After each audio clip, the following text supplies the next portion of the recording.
Good morning, everybody. It's Cathy here at the Magical Urban Vegetable Garden, and I welcome you to this Sunday morning chat about gardening stuff. And I wanted to show you some of the things that we probably don't think of that can be used around your home and garden, instead of just going to the landfill right off, because there's just so many things that we don't think of that can be reused. And I'll start here with things like this: our old yogurt, cottage cheese, all these old containers and stuff that we have. Instead of using them once, what I do is I take like a lighter or matches.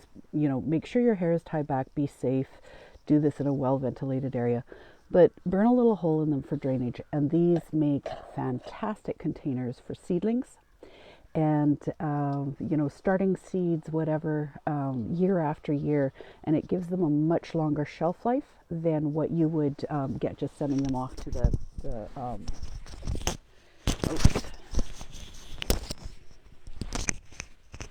sorry about that, than sending them off to the landfill, after one use. Now, something else that I often do is I'll take and cut them into strips and use them as markers, with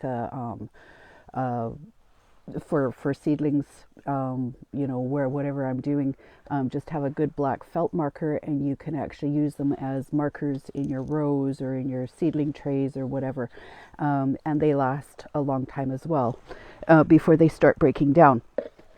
Something else that can be used: your old milk containers, juice containers, all these things that we just take and throw out.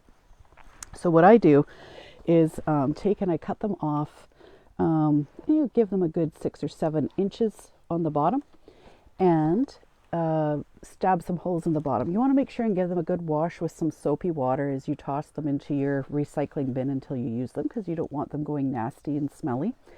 But stick some holes in the bottom with scissors or a knife or whatever, so that there's a bit of drainage.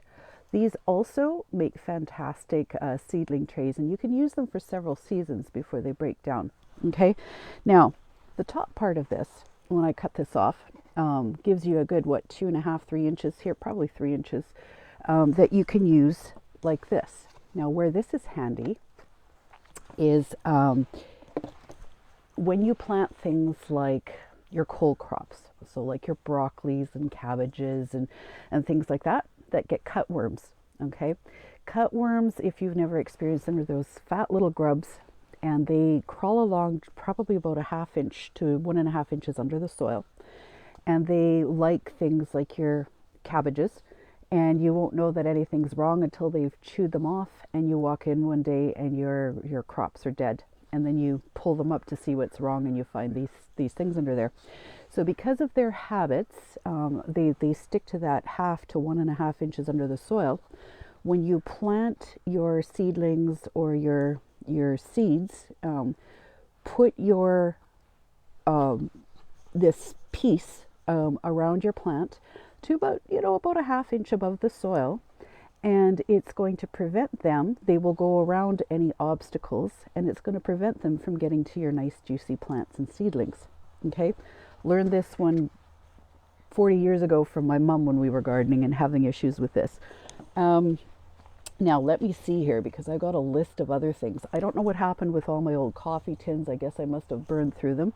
You can use old coffee tins. Get your kid to punch some holes in the bottom. It's a great way for them to use hammer and nail, of course with supervision, and stick some holes in the bottom for drainage. They do rust out more quickly, the metal ones, of course, but you can at least get a season or 2 out of them before they have to go off to the landfill again, right? You've probably seen things on the internet with toilet paper rolls or paper towel rolls, that sort of thing, and it's absolutely true. You can use them. I like to take and cut them in half so they're not too big, and you want to tamp the soil down in them before you plant. Hey Jeffrey, how are you doing?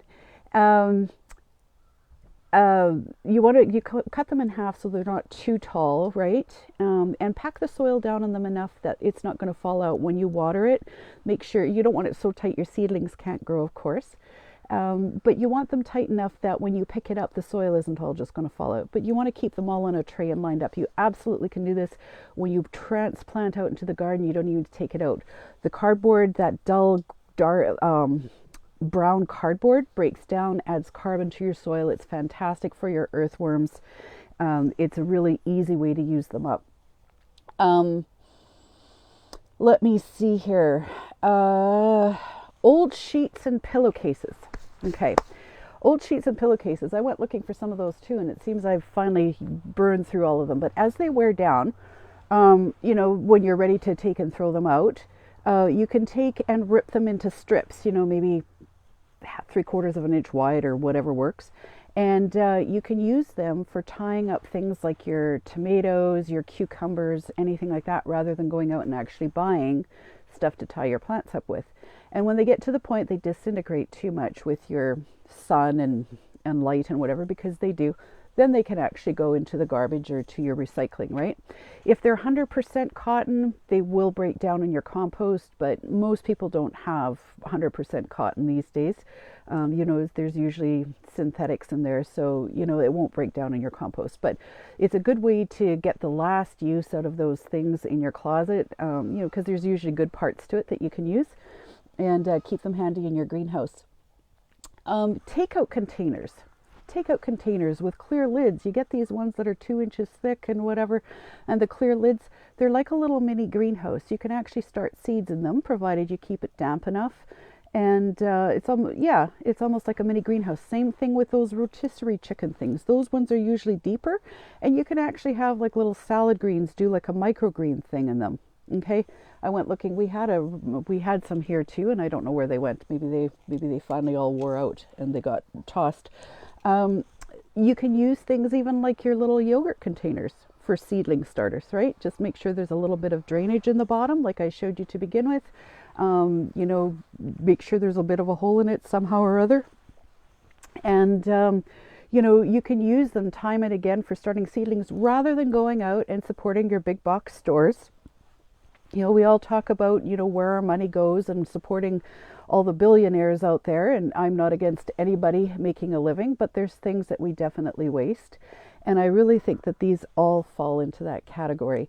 So I think that's what all I've got for the moment. I've seen people use egg cartons and things like that for starting seedlings. You absolutely can do that. Just remember that they're really shallow, and so they dry out very quickly. So if you're not keeping an eye on them during the day, especially if it's warm, they can dry out very quickly. And if you've got any seeds starting in them, it can be a bit of a disaster. It might not always turn out quick. That's my only issue with them. But experiment with whatever you have. And you know what? Leave me a comment below. I'd love to know what you use in recycling your garden, because I'm sure there's many, many more things that people have and use. Oh, and the other thing I was going to mention, I'm going to touch on this very controversial using newspaper and cardboard in your garden. I've seen some really heated discussions on it, about how organic gardeners don't use cardboard or newspaper and whatever. So back probably from the 70s and 80s, organic gardeners started, have been using things like cardboard and newspaper, but it was always with very specific instructions. Okay, you don't use shiny paper because it's got a lot more chemicals and it's more water resistant. It doesn't breathe. There's just a lot of stuff to it. It doesn't break down nicely in your compost and soil. It's not great for it. The instructions have always been use the dull newsprint. Doesn't matter, people are like, oh my gosh, all the chemicals. It's pretty much all vegetable based dyes these days. Like nobody uses I don't know even what they used to use. It's all vegetable based components these days. And I was reading up on a study, I'll have to see if I can find it, where the amount of chemicals that are used in print is probably less than what you have in a few banana peels, organic banana peels, right? It's pretty basic. And I'm going to tell you right now that a really good A really good gauge of what works in your garden is your earthworms. They're very sensitive to chemicals and they're not going to stay. They love dull newspaper. They break it down. You can shred it and add it to your vermicomposting bin if you like. And if you're using cardboard,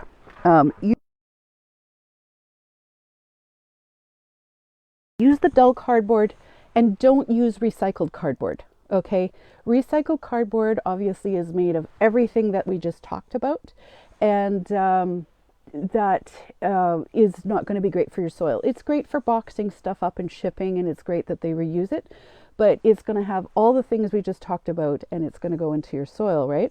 We don't want that.